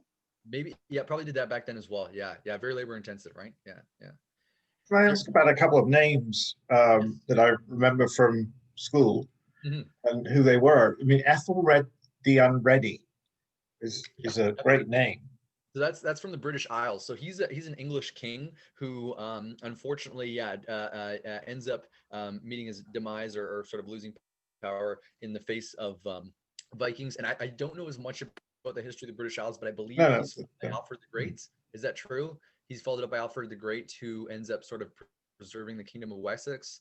I think that's right. These are Anglo-Saxon kings fighting against the Vikings. Against the Vikings. Yeah. Do you know anything about Canute? King Canute? He was from Denmark, and he is the England, right? Yeah, he was a king of England, Norway, and Denmark at the same time.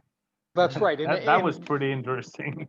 Yeah, the Canute in English, C-A-N-U-T-E, is equivalent to the Norwegian Knut, K-N-U-T. Right. Exactly. Yeah, he's a very famous figure. And what about Harold Hardrada? Is he English as well? Yeah, so he was part of descended from the Norwegian royal line, and he's actually featured in if you've ever done the Birkebeiner. That's a ski race in Scandinavia. That's a reference to when his family was killed. Some of the loyal Vikings actually took him as a newborn, and they did the overnight ski. They skied for like through the night to take him to safety in Sweden. He ends up being raised in the Russian court and gains fame as a young man when he fights one of sort of David and Goliath type battles where the two armies meet and they send forth a champion. And the king of Russia is like, well, who's going to fight for us? And Harold Hardrada says, I'll fight for you.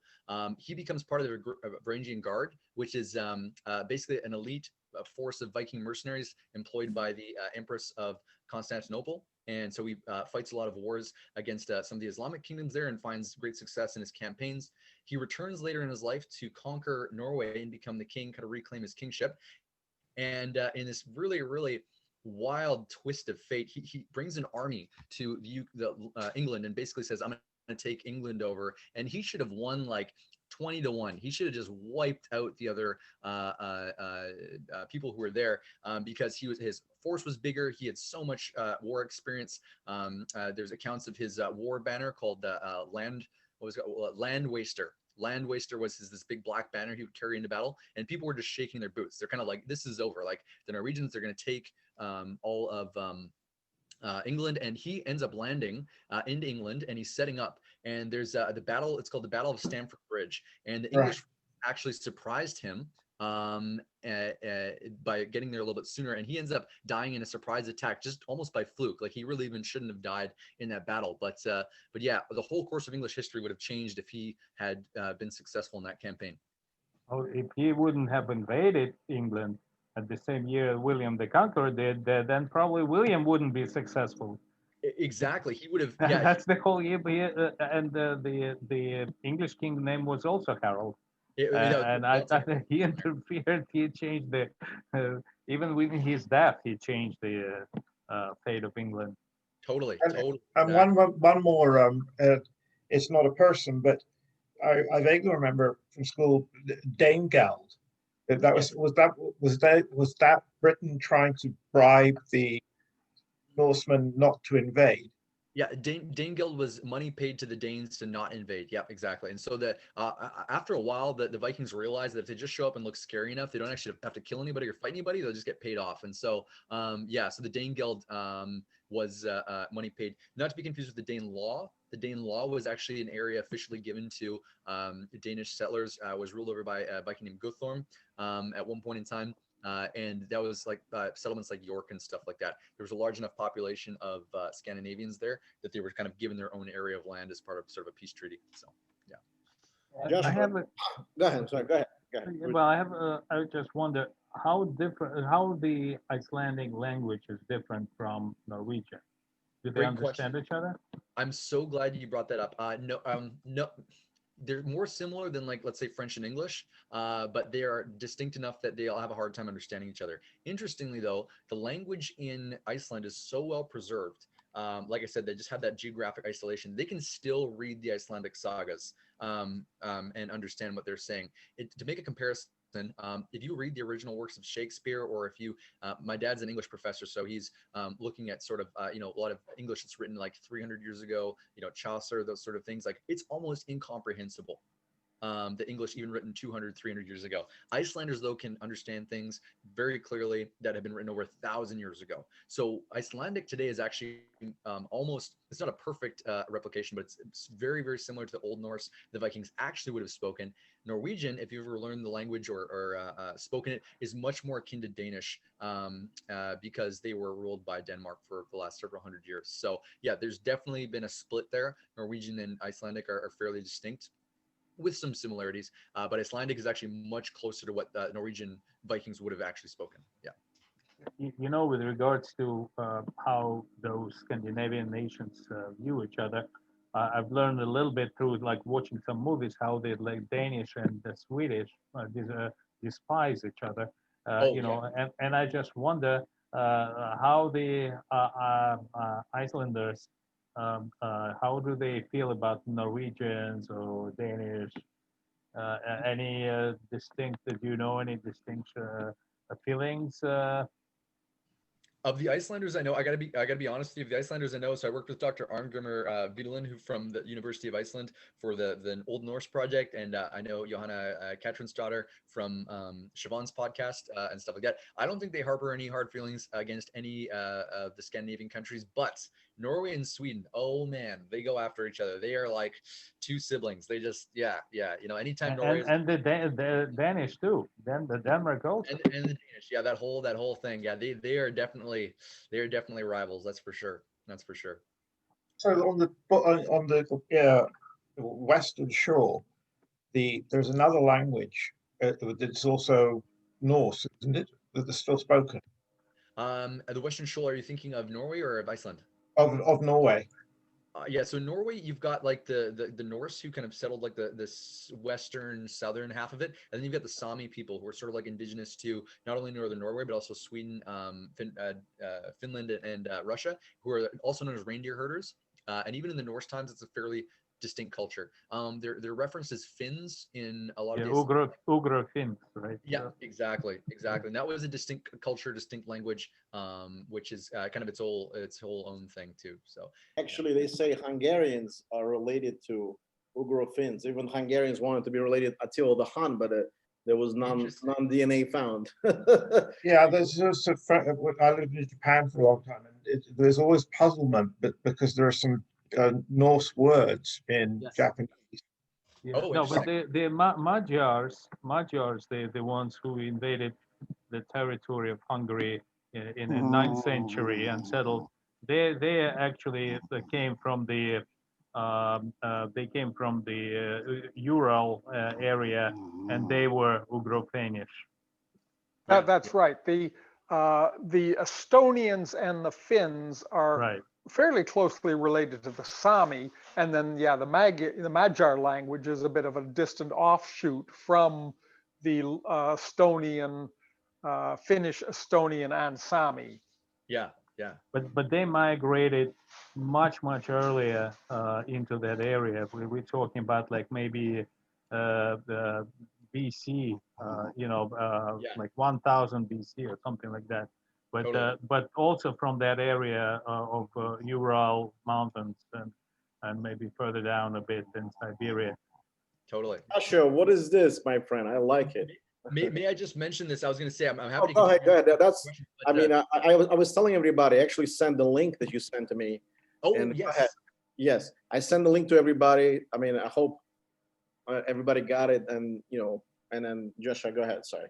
Perfect. Yeah, thanks, Zach. No, I really appreciate it. Yeah, so a part of my research into this time in history inspired me to create a card game. And so I write books and I design games, and this is my most recent one. So it's called All Thingy One Will Rise, and it's set in the context of the saga period that we talked about, where these saga heroes were kind of rising up and these amazing stories were happening. And so in the game, you kind of take on a role of the Icelandic chieftain. It's kind of a cool way to sort of jump back into history and sort of experience a little bit of what it might have been like to sort of, vie for political power and try to get, enough influence. In the game, you play an Icelandic chieftain who's bribing Vikings to join your camp and your cause. You play as either the North chieftain, the West chieftain, the East chieftain, or the South chieftain.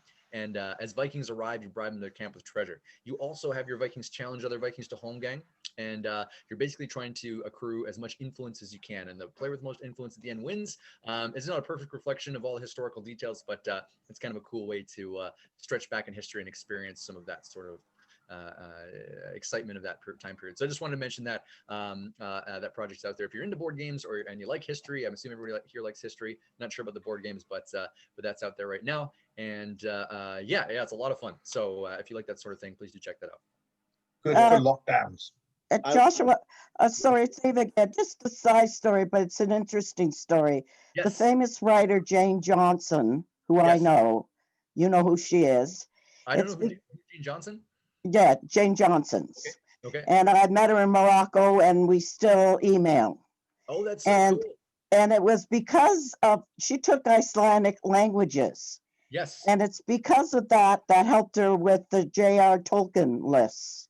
Interesting. Yes, definitely. And Tolkien himself one time went to Iceland. Here's another little short story. And he said, somebody said, "Are you going on a trip to Iceland?" He said, "No, I'm going on a pilgrimage to Iceland." He absolutely adored the place, and the Norse myths are obviously a big feature in his work. So, but that's so cool that you have that connection. Yeah, Jane Johnson is quite a prolific writer. Yes.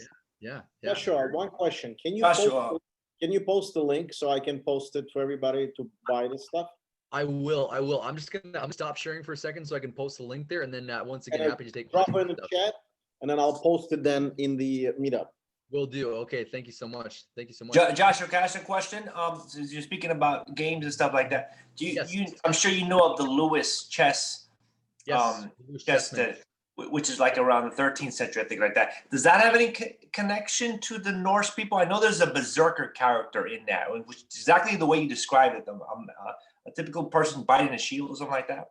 Yes, and you nailed it. That's right. So the Lewis Chessman is a chess set that was found about around the 1300s. It's one of the only evidence of game pieces we have from the Viking times. And yeah, one of the characters is actually biting the shield, and it was probably a berserker. Yeah, totally. Which is just a reflection of that. Now, interesting fact.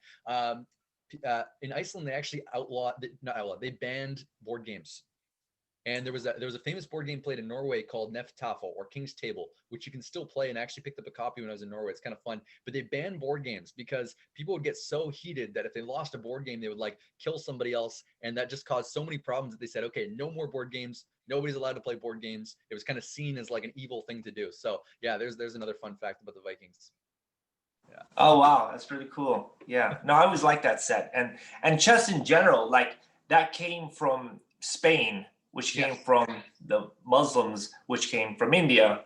So quite a travel. And we know that they had a connection, right? Muslims and the Norse were trading with the Muslims, right? Back and forth. 100%. Yeah, actually, in Sicily, they had a connection, I guess, right? 100%. And in fact, I'm so glad you brought that up because I'm working on a project right now following the game. The publisher is so excited about the theme. They said, why don't we write an anthology of short stories about these characters in the game? And I was like, that's really cool. And one of the suggestions was to highlight the connection of the Vikings to the Muslim world at the time. And so I'm actually working with my friend Muhammad Ahmed, and maybe Zach will have us back later to talk about this. And we're actually curating an anthology of historical fiction that looks at exactly that, the connection between the Islamic kingdoms, like the House of Wisdom in Baghdad and the Caliphate in Spain, and the Vikings. Then they were both thriving at the same time, right? Medieval Christian Europe was just in the dark ages. That was a really dark time for them. But for the Vikings, it was a golden age. And for Islam, they were really rising to power, doing some incredible things, both culturally, scientifically. And so, maybe Zach will have me back to talk about that in the spring. Oh, yeah. And I would love to play that game. That game sounds fun. I'm still waiting for Siap Han to get back to me. She got emailed twice. Siobhan, yeah, If you could put a good word for it, Joshua. I will put the word in. Yes. Yeah, I just Yeah. posted on Meetup the link. So if Thank you. anybody, you guys liked the Joshua presentation, go on. I'm definitely gonna go purchase a couple of pieces. A couple of sets. Thank uh, you. Thank My you. kids and me. Yeah, me too, for sure. Yeah, Thank thank you. I mean, listen, first of all, great support. Thank you. I appreciate for, always coming in and, great insight on Vikings and so much knowledge base, No, I'm telling you, like, it's just, and then if, you would connect with your friend, I forget, what is his name? Mohammed? Muhammad, yeah. Mohammed. Ahmed. Yeah. We could do something, because I have a lot of questions, like, how did they interact with Al-Andalus? To me, that's the most important thing. Al-Andalus is a big deal. Yeah, it's a big deal. Yeah, definitely. Yeah, and then we have a big fan of Al-Andalus here, Sergio. Sergio does a lot of, I could ask you 100 questions, but I'm not going to do that. But yeah, no, I've always found it fascinating how they excavated certain tombs and they found Islamic coins and stuff like that. And yet it's interesting how these worlds are so far apart from each other, but yet there was a connection. It gives us an idea how advanced these Viking people were, By the way, as far as trade. Joshua, if you notice on the left side on the window, Sergio, you have a couple of helmets. Oh, stop. Move it. Other way. Yeah. That's so awesome. Yeah, you see that's what I'm talking about. This guy is, I'm a weird ball, but anyway, I'm very interested in that game. I would love to play that game. I'm a nerd like that. I'm a total nerd. So bring that game over. I'm ready to play it. Great. Joshua, I wanted to let you know that I once was at the Asia Society in New York prior to this lockdown, and I saw a card game that was also based on a literary work, and it was from Japan. It was a card game based on the tale of Genji. So you are in good company. And you have now created a beautiful card game based on the sagas and a literary work. So that's quite incredible and quite wonderful. You should look into those cards based on the tale of Genji. The elite of Japanese society would play it a long time. I'm a big board game player, so I'd love to learn more about that too. That sounds great, and it's good to know there's other people doing historical board games because it's a bit of a niche market. So yeah, that's great. Sergio, I was going to mention one other thing about the Al-Andalus, and I know we could probably go off on a full tangent, but a lot of people, if they say Vikings and Muslims, they never interacted. Well, guess what? The only first-hand account we have of the Vikings ever written is by Ibn Fadlan from that interaction of his travels north. And so I like to make that point is that the only first-hand account, the only first-hand description we have of the Vikings themselves is from a Muslim source, which is so cool. We have the Christian sources, which are typically second or third-hand accounts. We have Sax Grammaticus, who's writes sort of history of northern Germany. But yeah, that's such a cool connection, and we'll definitely be exploring that in the anthology that'll follow the game. Yeah. So awesome. Interesting account by him, the Arabic traveler. He was saying that they burned their women with all slave women that they're supposedly connected to them. They burn them on the boats with Vikings. Yeah. Right. The sacrifices or something like that. Yeah. Viking burial scene. Yeah. And he was saying like they definitely didn't want to go there. They were obviously thrown into the into those floating firing, I guess boats or whatever the hell that, Yeah. Some interesting excerpts there for sure. Yeah, no doubt. Yeah. Yeah, there's definitely. I mean, I just wanted one question. So when Mongols invade Russia, there's this gruesome accounts of, they rape children, rape women, kill children, and when Mongols invaded, my area, Uzbekistan, was the same thing. Now, was there like gruesome accounts of when Vikings invaded? What was? I'm sure they did the same. They are all invaders. Let's Joshua, and I'll come back to you. It's interesting because Vikings are one of the first sort of groups to seriously challenge the power of the Christian church in Northern Europe following the Roman conquest. So they're kind of the first sort of major group to challenge that, and they are very specifically demonized by early Christian writers. The whole fabrication of them having horns on their helmets and stuff, that was obviously, anybody who's ever done any sort of Viking reenactment fighting, I've had a chance to visit a few groups and actually like fight in the shield wall with them. Thankfully I didn't break any bones, but yeah, that sort of thing, you realize that's so impractical. So there was definitely everybody was, I mean, it was just a rough time to be alive, let's be honest. For example, Charlemagne, when he comes over from France to Christianize the Picts in England, right, there's 3,000 Picts that he converts to Christianity, and he's worried that once he leaves, they're gonna go back to their pagan ways, and he just kills everybody on the beach right after they've been baptized. Like, this is the kind of thing that's happening in Europe at that time, right? It's not like you know, it's not like the Vikings were these big baddies and everybody else was just sort of minding their own business. So but I do think that the Vikings were two things. One, they were not afraid to die in battle, which freaked people out. Like, they just weren't scared of things, which was a little bit strange to other folks. That partly had to do with their beliefs, partly may have had to do with some of the hallucinogenics they were doing if they were berserkers. Second of all, they were just physically, genetically, just the way sort of things shuffled out, they were just physically bigger. So anywhere from like a foot to a foot and a half. And that made a big difference when you're fighting hand to hand. If you can reach over, and you don't really understand this until you're like a bit of a shorter guy like me, and you're standing in front of a guy who's like 6'5", right, trying to hold the shield, like that guy can just reach over and just like, you know, stab you in the head like no problem. Whereas you really can't get in on him. So I think genetically there was also something that was happening there, just due to whatever random genetic chance or environmental conditions. Like Joshua, Dan, for a wonderful presentation.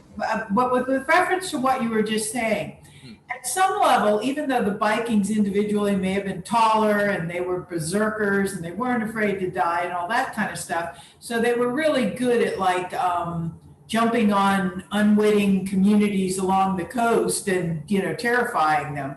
But I mean, exactly how many of them realistically were there if they decided to move inland and encounter a real military force?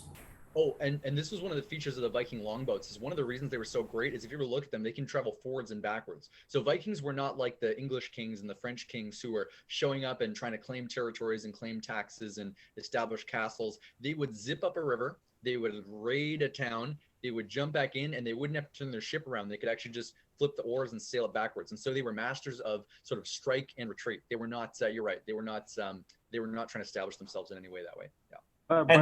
But they also moved. Shallow water. But they also moved into England, and during the time of Alfred the Great, and they did fight the big battles inland. And I think they often could command about a few thousand people, like between 3,000 and 5,000. That's kind of recorded. So they did combine and went inland, and they basically conquered almost all England, like Northumbria and Mercia and East Anglia. It was all on the Vikings. So only Wessex left. So they managed to fight some land battles, the big ones.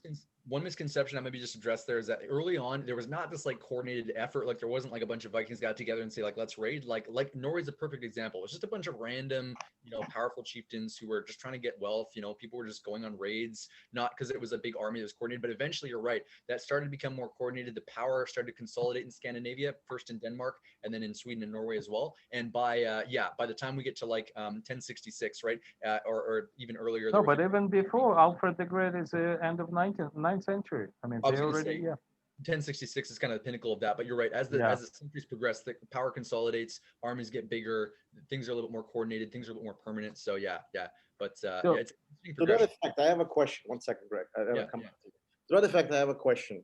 So before, you know, kind of like Vikings, you know, or Rus coming to, you know, to Russia and going to the other countries, they didn't actually have an established country.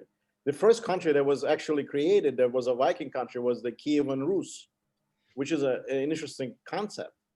So how did it happen that they never, at the time, you know, when we already have the Arabic invasion, all these countries being established on the eastern side, and you have Byzantium and so forth, so on, you know, Western Roman Empire had dissipated. It didn't got to them to create a country, Viking creating a country, you know, prior to Kievan Rus and all that stuff.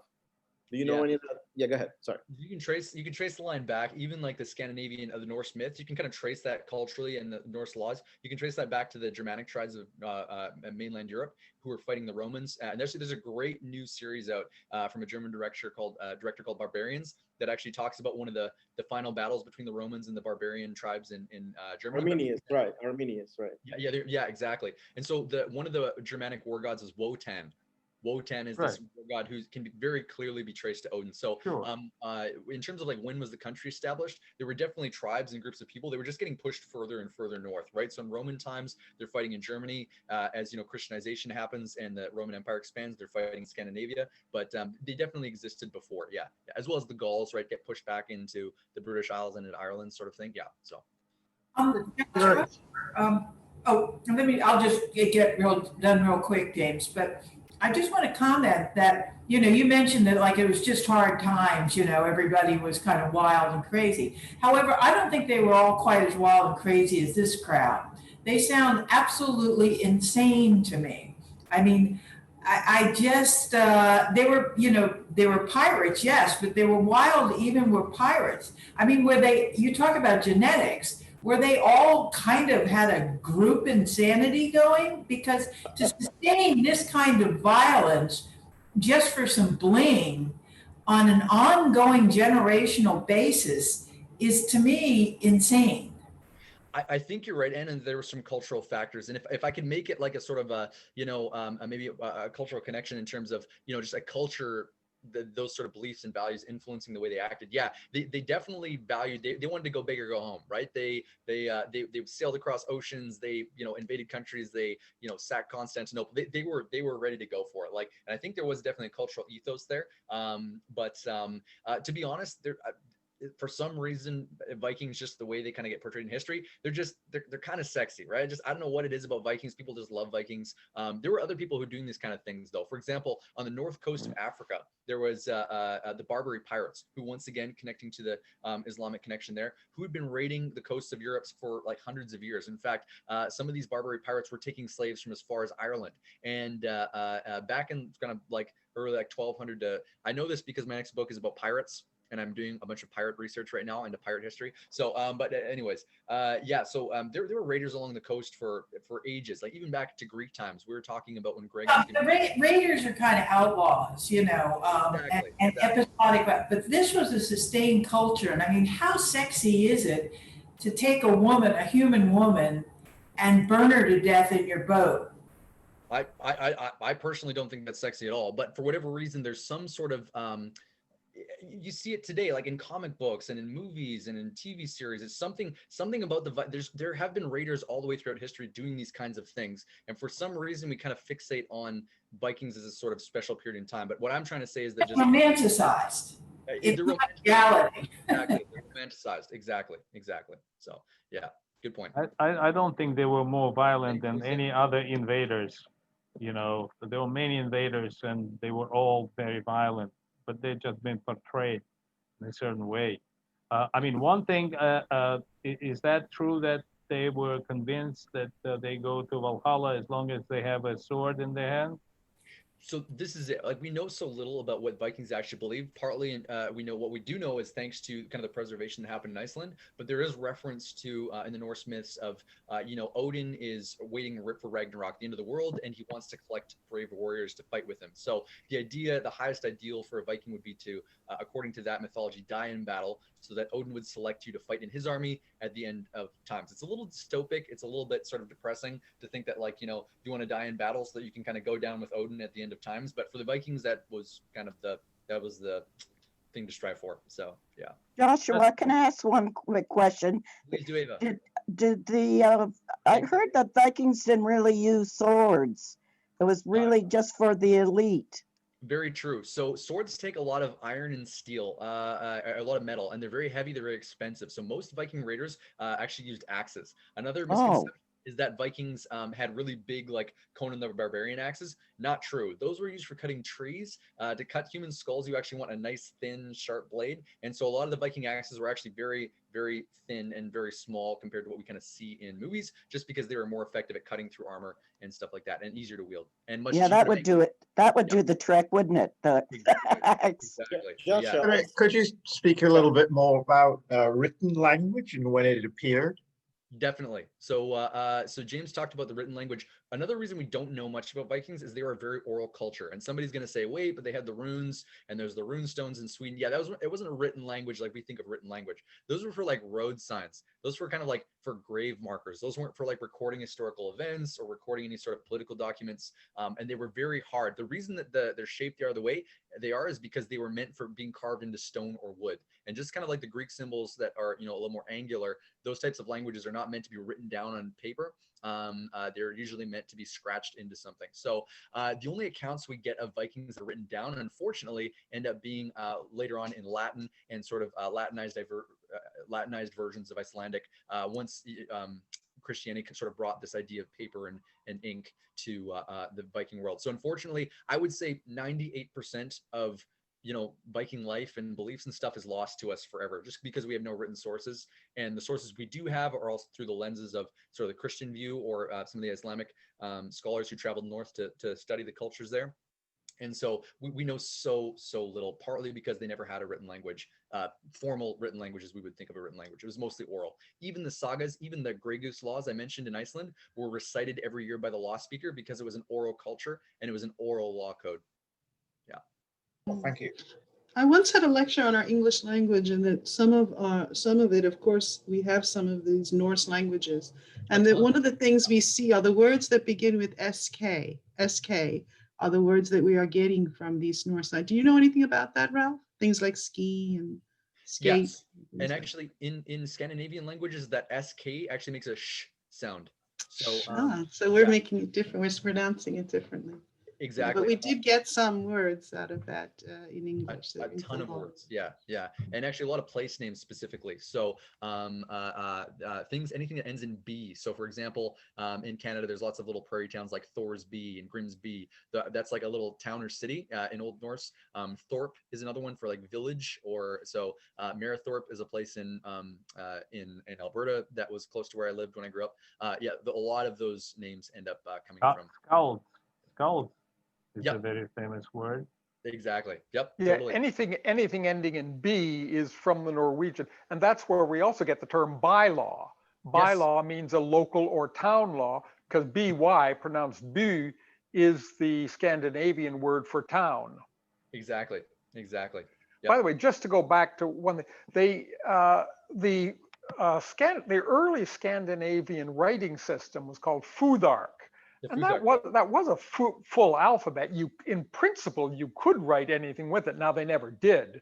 As you say, it was used for stone inscriptions, but that was apparently derived from the Etruscan, as far as it was quite different from anything else. But the general theory, it was brought in from the Goths, from the Etruscan, which was itself an Italic, and then going back to the Greek and the Phoenician. But Totally. it's quite different. It doesn't have the usual order that Phoenician, Greek, and Latin does. It had, in fact, so the name Futhark is because the first 5 letters of the alphabet were F-U, T-H, A, R, and K, or the 6 letters. So just like we have alphabet deriving from the first 2 letters of the Greek, they called it Futhark, which is based on the first 6 letters of the Futhark alphabet. Totally. That's interesting. I didn't know about that connection previously too. That's very cool. One thing I might mention about studying the Viking language is it's a very ennoble field of study, because we have the Icelandic sagas, but most of our other sources are they've been kind of called rune sticks, but they're basically just little sticks or shards of wood that have been scratched in. And you're not translating like great poems. You're translating things like like Thorleif was here, or like Odd has a really big nose, like just little insults and stuff like that. And that's a lot of the evidence we have of their using the language sort of day to day is from those just little sort of informal, almost like graffiti that they kind of left behind, but you're right, not like a formal language and some other things. And correct as well about the name of the Futhark is just the first few letters.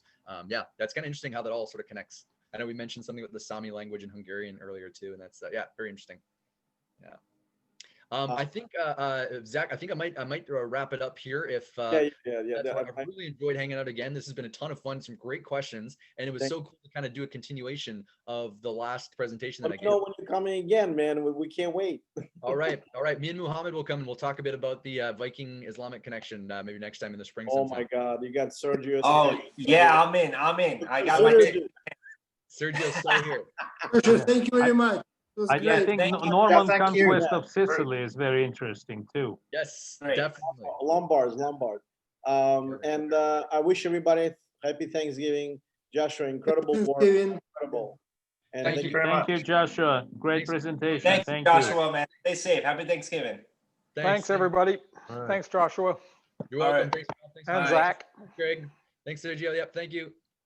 Yeah. Yeah. Thank you, Josh. Bye-bye. Thank you, Lucia. Thanks, Michael. Neva. All right, Joshua. Thank you. I appreciate it, man. Thanks, Zach. That was a ton of fun. Thanks for having me back. This is a great group we got. We're growing. We get 20, 30 people at a time. Today is before Thanksgiving. You got 18 people, 19 people, which is not bad.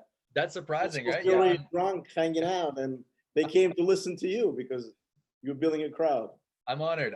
Well, it's a ton of fun, and like I said, if me and Mohammed can come back, Mohammed will blow your mind. Like his knowledge is so cool. He was actually digging into things, and he found, here's a little tidbit. He found a manuscript of an ancient manuscript from a traveler in that area, and he had actually created like a calligraphic, like Arabic calligraphy of a Viking longship. He actually found like Arabic calligraphy of a Viking longship, which is like they kind of, how they turn the word into a shape sort of thing. Like he'd done that. So cool. So, and we're discovering new things all the time, and we love to chat about let me know when you want to drop. I mean, I'll move things around. You're a priority. Cool. Thank you so much. Appreciate that. It'll probably be, we're gonna run the Kickstarter for that probably in April. I'm thinking maybe May. Okay. So we'll kind of maybe check in there. But I'll get on Siobhan. I'll tell her like, go over, chat with Zach. Those guys, they'll love you so much. we will, and if they have something they want to advertise, we will. I put it on my channel. I'll put yours on my channel as well, so that that'd be great. People can see. I get like 300 hits here and there. So that's great. I love it. Well, thanks again, Zach. I got to head out, but it's great seeing you. Yeah, happy Thanksgiving, and I appreciate it. Thank you so much. No problem. My pleasure. Yeah, we'll see you. Bye.